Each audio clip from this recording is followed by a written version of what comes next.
Are the rookie quarterbacks worth rostering? And how did our Dynasty rookie drafts finish up, Shawn? All that and much more on today's episode. Some listener kind of suggested content that we're going to go through here on today's episodes, which I always love to get. I always mention that at the start of the show. So be sure and reach out either in the comments if you're listening on YouTube, or else send it over on Twitter or through email, Overtime Ireland on Twitter, or else you can head up the email, rotovizradio@gmail.com, for any topics you'd like to see over the course of the offseason. Some fun ones that we've already lined up for the next couple of weeks that have come in through those sources. Shawn, we have finished up our Dynasty rookie drafts in the FFPC rookie draft season. Two different teams that we've set up, one a RotoViz Overtime Listener League, the other one a Dynasty Orphan team that we took over a couple of seasons back. So we had the 101 in one of those based on winning the back draw, and then we won the championship in the other one. But we made a lot of fun moves, a lot of picks. We made a lot of picks, Shawn. I think that's fair to say. But I think that we've made a lot of good picks that we'll touch on some of them. The ones that we haven't, the ones that we have already talked about, we will have discussed on last week's show. But we were kind of only through round two when we did last week's podcast. We won't go through every specific player individually, but Shawn was working hard in the GM mode, getting some of these trades in. I was a couple of times the overnight notification came in of some of the trades that were pulled off to get some of our prime targets at the back end of tiers and so on. So Shawn pulling out all the stops to make sure we get the best players available. Shawn, rookie Dynasty draft week has kind of completed at this particular point. I'm sure you're pretty exhausted. You put out an article last week, and I think the title was like 50 hours of Dynasty drafts, what you had learned. I would say you're into at least the triple digits, if not more. How was your Dynasty rookie draft week? So much fun. I mean, this is the best time of the year, Colm. So we get into all of these leagues, we make the trades, we get lots of picks. I was looking through my teams here, and they're all going to end up with somewhere in that range of 28 to 30 players, which again, we can kind of work through. Monty and I, Bjorn and I, are going to have 25 players. You and I, Colm, are going to have 28 on both of our teams. And that was pretty intentional, especially on this orphan that we signed up for a couple of years ago, that we took over to try and get that sort of pick machine working. One of the things that we have done there is make a trade out of next season into this year. And I think the natural question to ask is, well, how is that going to really set you up for perpetual picks if you've already traded out of next year? But with the 28 players we will have on this team over the summer, we'll have the opportunity to potentially trade from our top group, right? You're not completely trying to trade out of the bottom, but we also have a chance to see who will rise out of the players we picked late. One of the things that I'm really trying to look at in rounds 4 through round 7 is this idea of which players are potential risers. Now, we saw veterans go in some drafts, not as much in the two that you and I have done, but some of the other ones there. One of the things I would note is that unless you have traded most of your picks, you only have a couple.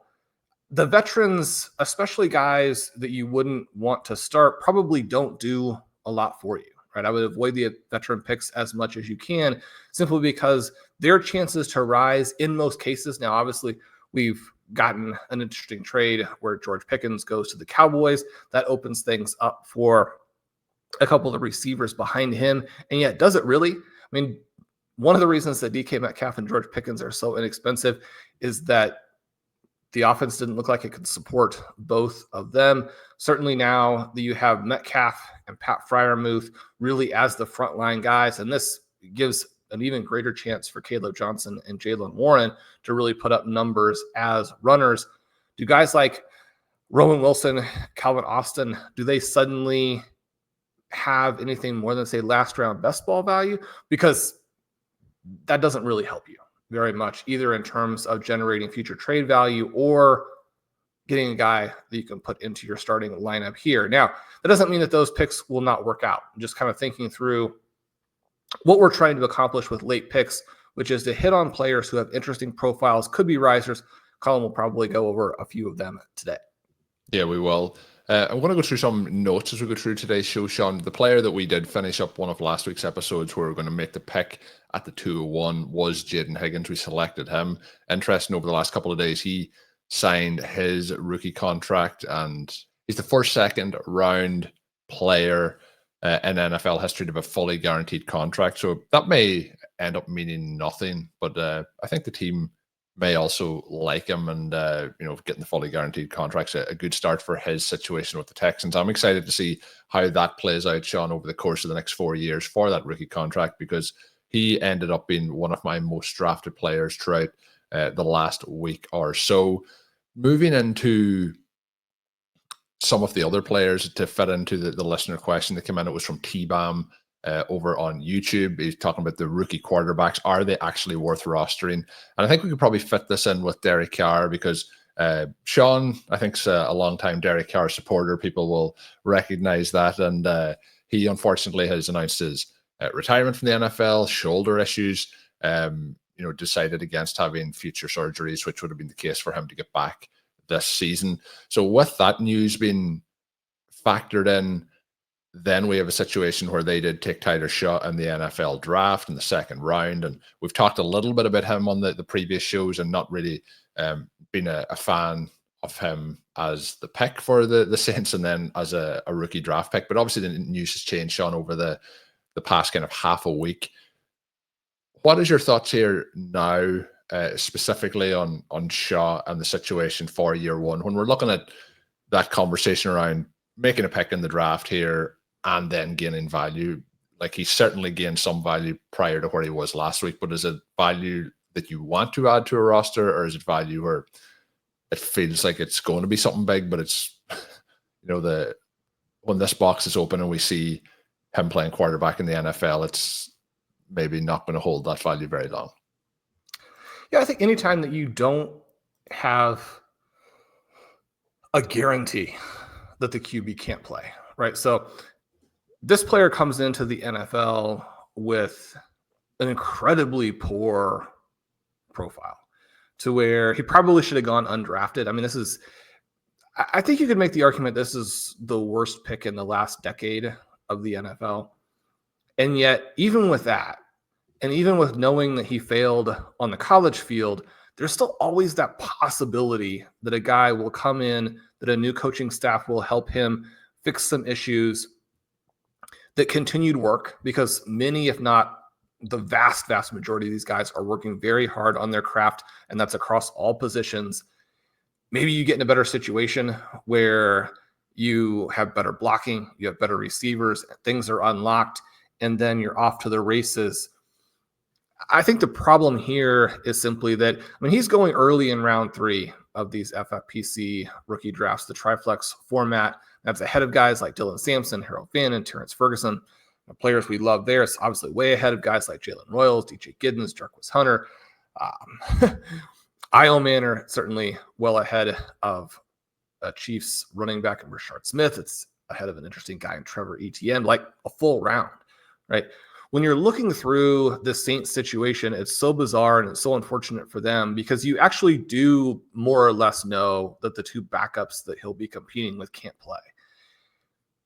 The Saints don't really have a path here to running any sort of meaningful offense unless they go acquire someone. And when you look at the fact that the Browns ended up, because of the lack of interest in Sanders, ended up picking 2 quarterbacks instead of just one, even though obviously we're not going to get Deshaun Watson in there for any type of contribution this season or probably ever play in the NFL again, you do have the situation where they have both Joe Flacco and Kenny Pickett. That's probably, or at least I should say that Kenny Pickett in that situation is probably superfluous. So you think about him, you think about the fit there as you go, and you can play for Kellen Moore, who has familiarity with you. As weird it is to say, he's a vast upgrade on the 3 players that they have there with the Saints. It was one of the reasons when you and I were discussing picks late, I was suggesting, I think that both Joe Flacco and Kenny Pickett are not exciting, but when you think about players who could rise quite a bit in value, anybody who does start for a pretty decent stretch of a season in Superflex is going to have value. Now, I think that probably doesn't extend to these young players for the Saints because it is difficult to score with the current Superflex settings. You're probably going to go out there and score 8 to 12 points. You prefer just to have a different type of player in your lineup. Yeah.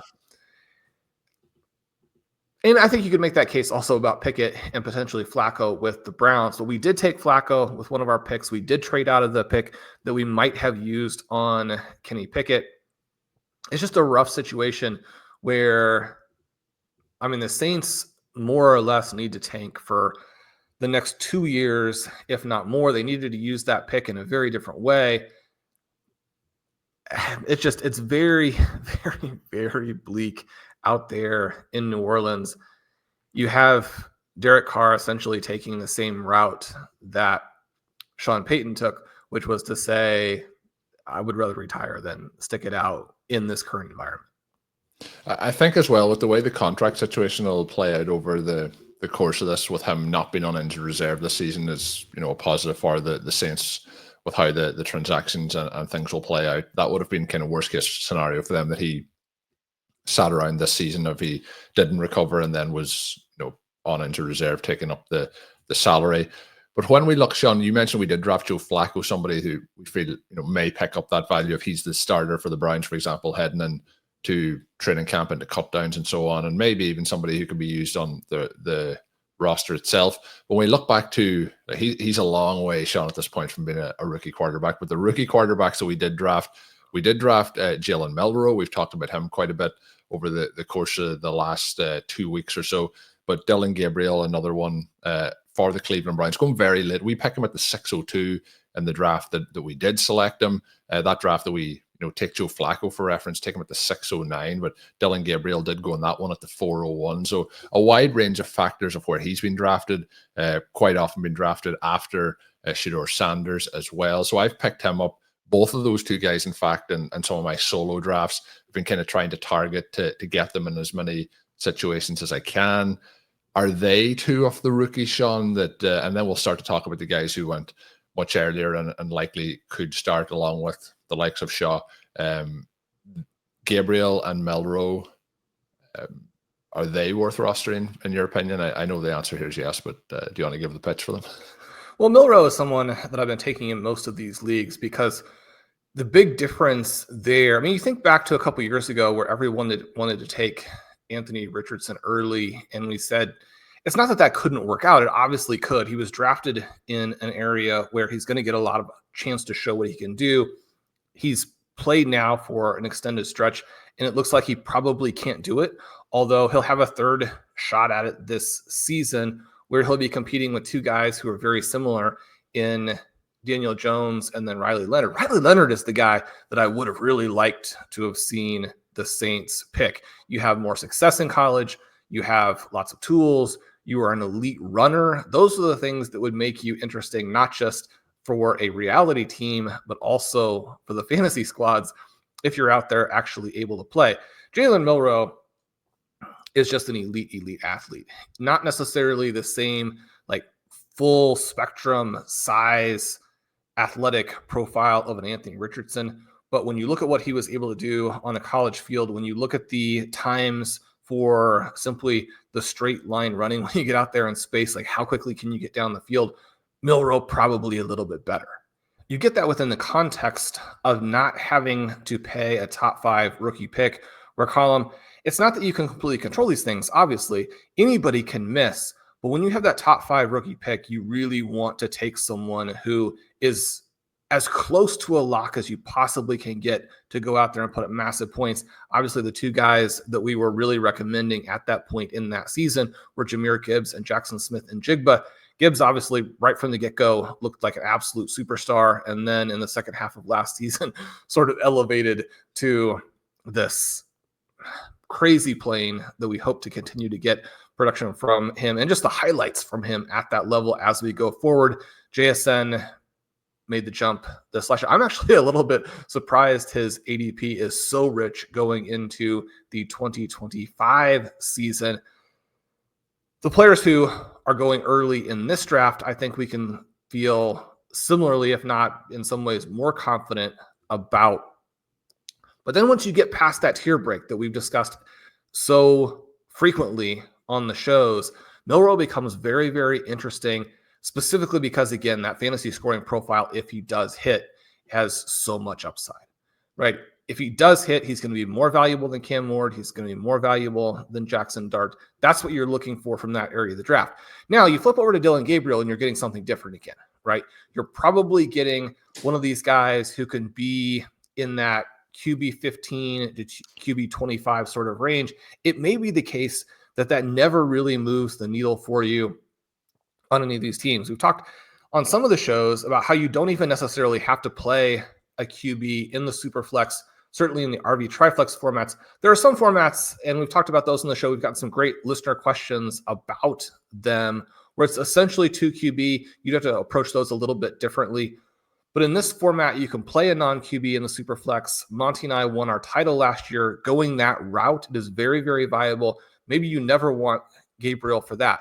But the flip side of that is that even if the player doesn't really end up being a difference maker in the right environment, they'll still score points and they're going to still have trade value. You think about what we're really looking to get from a Gabriel, it's probably what we get from a healthy version of Tua. And again, Tua's not going to win your league for you by himself, but he can go in there when he's healthy and score in a way that you have that position covered. With Gabriel, we've got a guy who probably doesn't have elite arm talent. He certainly doesn't have prototypical NFL height, and that is the big thing that is knocking him in most people's evaluation. But Colm, it is weird to me that, I mean, you can say all you want about, oh, well, the reason that Sanders fell is because of this personality stuff, because of how he tanked the combine interviews, because people don't want to deal with him. But then as soon as he gets into the place and the team has decided, okay, well, we will deal with you, then suddenly you go back up and you look at his talent profile instead of whether or not he got there in the first place, and you say, well, this player is clearly superior to a Dillon Gabriel. That's the reason that he is going, 2 to 2.5 rounds ahead of Gabriel in drafts. I guess I would push back on that a little bit and simply say that, I think that both of these guys actually do have a chance. So people who are drafting Sanders, I don't think that's a terrible pick necessarily in a vacuum, and then he does have a chance. They would love for one of these two guys to take that starting spot. They didn't draft 2 of them because they're not hoping to get one of those guys coming through and eventually be the starter. You can look at the draft capital spent on these players and say, okay, well, their path to a starting job is just very minimal ever. But a lot of the guys who were drafted kind of in that range are drafted to be developmental, long-term backup QBs. Cleveland's not in that situation. They don't have a starter in place. Yeah. So both of these players, I mean, you could make the argument that Sanders' ADP actually makes a ton of sense, but Gabriel's is pretty absurd, right? So the thing that I would say here is that beyond the height, and the height is important. We see that all the time with Kyler Murray, but beyond that, he is very clearly the better of these 2 QBs. And that matters, right? If you're the better of the 2 QBs and you have the much better personality in terms of the football integrity, then that is going to give you a huge edge here. The thing I would say about Sanders is that, like Gabriel, he's probably someone who, if he's the starter, doesn't really do a ton for you other than hold a spot on a team that's simply okay and or have that sort of low-end QB trade value. So when we're thinking about what we get out of Gabriel being picked where he's being picked, is that you can eventually turn that 4th, 5th, 6th round pick into a 2nd round pick. With Sanders, even if he does well, you're probably only getting a handful of spots value when you eventually retrade him. That's very well put in terms of the overall strategy of why you make those particular selections. 2 players, Shawn, you had to spend the draft capital to get. One of them, Cam Ward, the other, Jaxson Dart. Ward obviously landing with the Titans. We get a little bit of a quarterback competition in New York now with the Giants, with Dart, Winston, and Russell Wilson. Have you drafted either of those guys across your portfolio over the past week?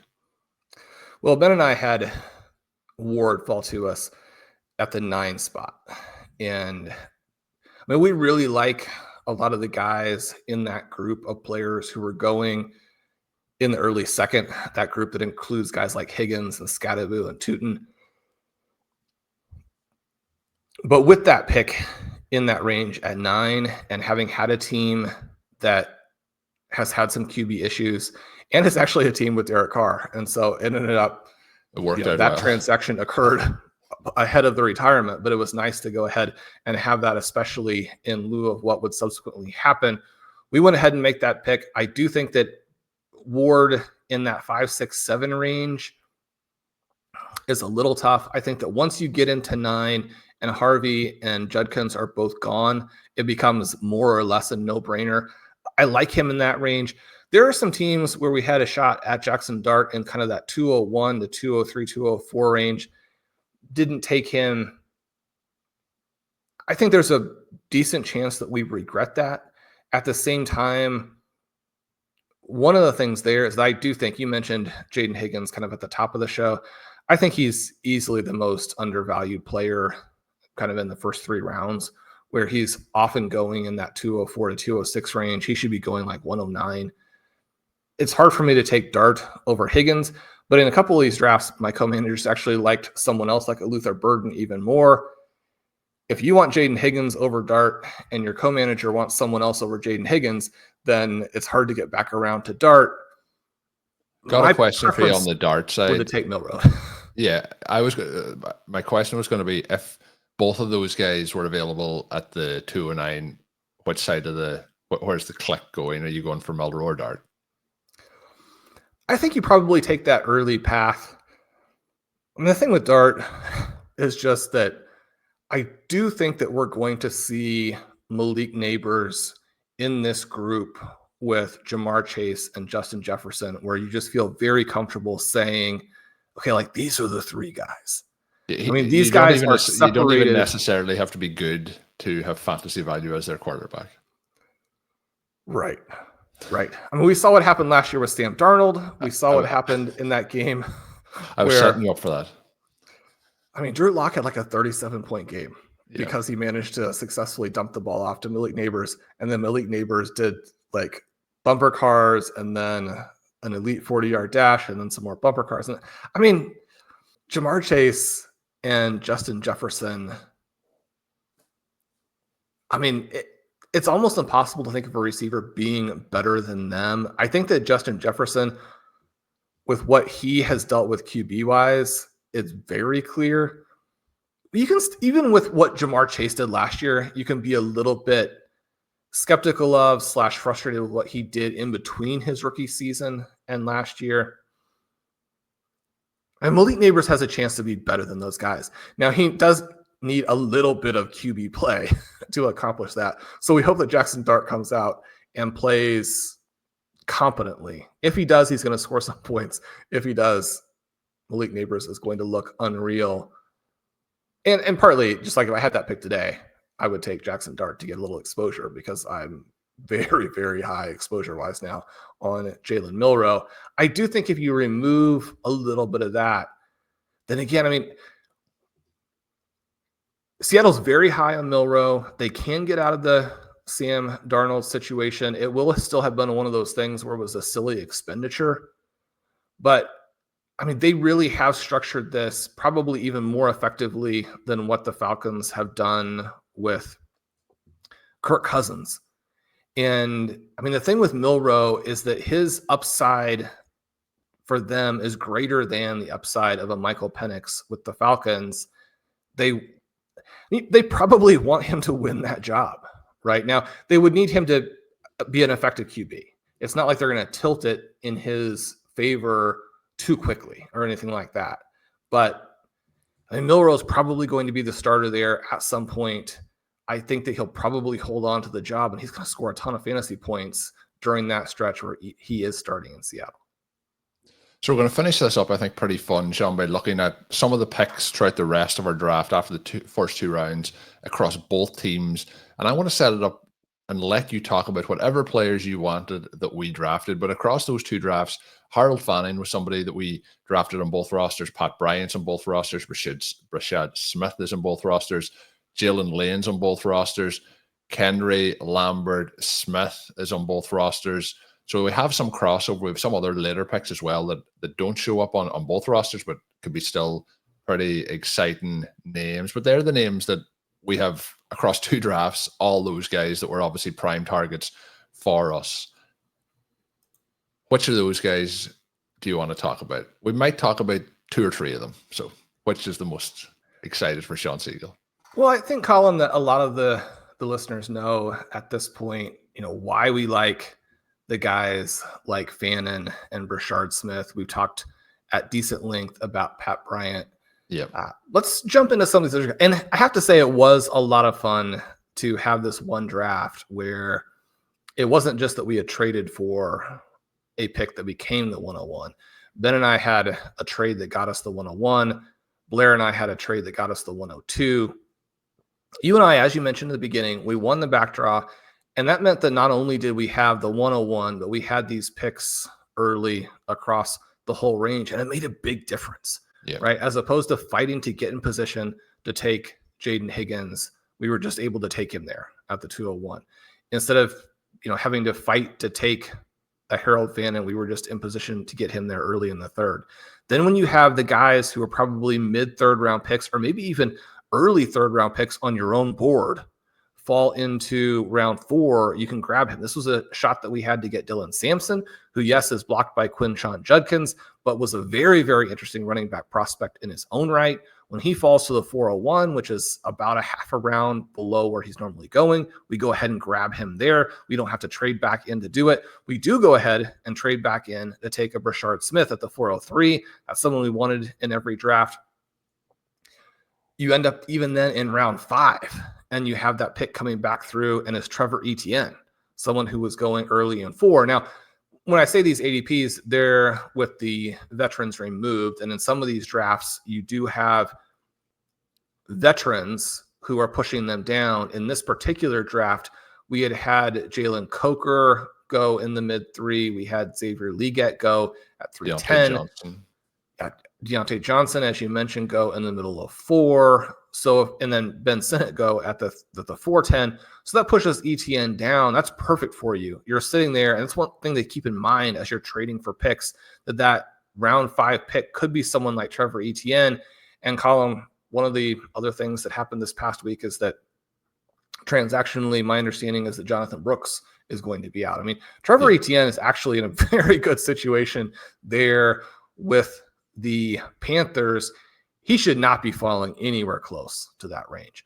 So one of the things that we're really looking to do in these drafts is to load up on those running backs before that runs out, right? In this draft, we end up with GT, Sampson, Smith, and Etienne. But then late, Colm, there's this trio of receivers that we really like in Tai Felton, Jaylin Lane, and Keandre Lambert Smith. And we liked them so much, Shawn, that we pushed for them at the 412 and the 410 in the other draft, and we got them at the 701 and the 702 in the second draft. So maybe we learned something over the course of the 2 drafts. Well, there was someone in my ear saying, we got to get Jaylin Lane. We got to get Jaylin Lane. And I'm outside grilling, Shawn. We had good weather in Ireland. I'm grilling. We're trying to think of the pick. I'm like, I feel like some Jaylin Lane right here. So I made the push while grilling some burgers. Now, in Colm's defense, not that you need one, because you can just take Jaylin Lane whenever you want. He is a lot of fun. But this is the listener league, right? So we know that that was the reason for the push, right. The listeners are drafting a little bit more off of the rankings that maybe just the general community. Jaylin Lane, 191 pounds, Colm, 96th percentile 40, 85th percentile or 88th percentile agility score. That's the shuttle and cone combined. 95th percentile explosion. He gets Tyreek Hill and Brandon Cooks in his Workout Explorer comps. You go back and look at the background there. He had a very good season in 2022 from Middle Tennessee. He was fine the last couple of years for Virginia Tech. But one of the things that the Commanders have said a lot in justifying the pick, because one of the things that they did here is they took him ahead of Jalen Royals, which they obviously should not have done. A guy can be objectively a good pick at a draft slot and still have not been nearly the best player at that position who was actually still available in the draft. But one of the things that they have said is that in his collegiate situations, the quarterback play, the structure of the offense was very, very poor. This is a guy who had a 93-yard rush season back in 2021 for Middle Tennessee. It's a guy who rushed 32 times over the last couple of years combined for Virginia Tech and went for over 160 yards, a couple of rushing touchdowns. They basically wanted to get the ball in his hands, and the way to do that for them was to manufacture these touches. The Commanders are saying, look, we've got Jaden Daniels. We're going to be able to get him the ball. And once you do, this dude is absolutely electric.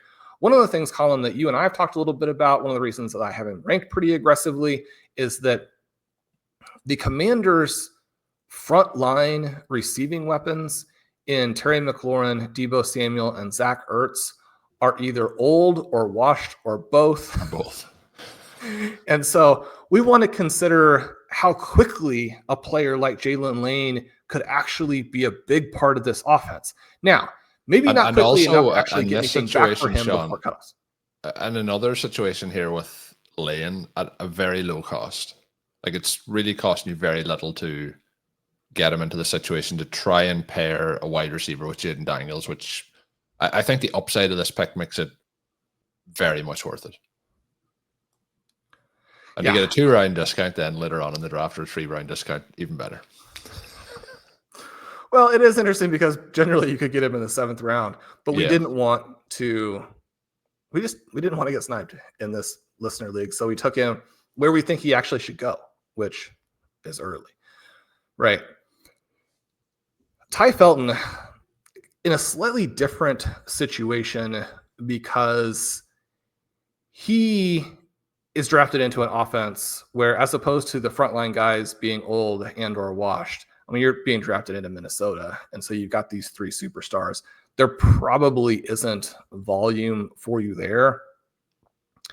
But Felton is another player who is just extraordinarily athletic. He has the 4.37 40. He has the 91st percentile explosion.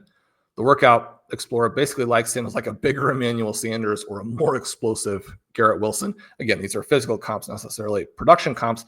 But his final season at Maryland, almost a 40% dominator. He had over 1,600 air yards. He had 315 yards after contact. He had 28 evaded tackles. This was a guy who could get deep. He could run with the ball in his hands.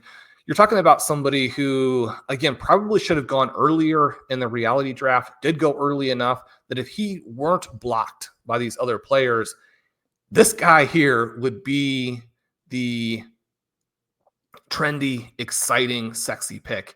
And instead, I mean, he's often going in rounds 6 and 7. So I think that at those prices, again, you have to load up. Colm, I don't have a good read on this, so I'm not in any way saying expect Jordan Addison to be suspended for the first 3 games of the year. Maybe he won't be suspended at all. Maybe he'll be suspended later. Maybe he'll be suspended in like 2029. We don't know how any of that's going to work, right? But there is at least some potential that the consequences from his actions that drew a lot of attention a year ago will at some point come into play. Felton would have the possibility of getting a role. And again, when you're talking about someone who has some production and is this athletic in an offense that's drawn up by Kevin O'Connell, I mean, this is the type of player that I guess I'm surprised that he's not being chased in more leagues. There were a few leagues where he went early. I think in the league that I was in with Ben, he went in round 3. Now you can pull up the Dynasty ADP tool and see that that's pretty early compared to where he's normally going. But I think he should be loading up. And then the third guy who I think most people have a harder time with, but in some ways I think I might get the most fired up about is Keandre Lambert Smith, in part because I think we want to maintain a little bit of skepticism about Trey Harris, and in part because you have Justin Herbert. So you have this play where you're drafting someone who 6'1", 190 pounds. When you watch him play, he has that sort of wiry size. He got the decent arm length. and you have that sub 4.40, you bring those physical comps like a Garrett Wilson, a Chris Olave, a Ladd McConkey, obviously teammate Ladd McConkey there. And then you think through what he was able to do specifically in his final season there. And he was good, Colm. I think this is the part that we kind of miss when we're comparing him to someone like DK, who's drafted a lot earlier, who's drafted ahead of Manor. There was a draft that I did with Pat where we took both of those guys, and I was a little bit skeptical of DK, but then I'm thinking, look, you get the 2 shots at it. It probably makes sense, especially with the athleticism that the guy who was actually drafted earlier has. But you contrast that with Lambert Smith, who has this big breakout season for Auburn based on the way SIS does it. He's at 2.9 yards per route. He scores the 8 touchdowns. He has 222 yards after contact. He improved the drop issues. He's a vertical option. He caught 17 of 18 catchable deep targets. I mean, again, you're talking about a guy who, when you watch him, he looks extremely dynamic. And I would say dynamic contrasted to Jaylin Lane and Tai Felton looks better than those guys. Excellent numbers for his final season, is a good athlete, and is going into this situation where, we tend to think of like what teams draft players, and then it's the second guy who actually matters. And you tend to think, well, I mean, the 49ers do such a haphazard draft process that they often take the second guy who ends up to be the star, not the first player. I'm not in any way suggesting the Chargers are going to be like that, but it does happen. I think that you want to have some exposure to this guy late, because if you are in August and instead of Harris flashing, all the talk is about Lambert Smith, then you're like, this is someone who is jumping up into that area where then you might feel comfortable trading one of your starters for some huge future value because you have this player filling in the last spot on the line. Or you can just trade him for a second round pick, a future 2, when you spent a 7 to originally acquire it. So we are going to finish up today's episode there. Hopefully people have enjoyed listening to the different parts of the conversation around the rookies entering the 2025 season post-NFL draft. We will be back with a show later this week. We're going to talk some running back strategy and much, much more. Some listener submitted questions over there as well. If you are interested in sending a question, do so on Twitter at Overtime Ireland. You can do it by email at rotovizradio@gmail.com. My name is Colm Kelly. You can follow me at Overtime Ireland. You can check out all of Shawn Siegele's work up on rotoviz.com. And until we are back, have a good one.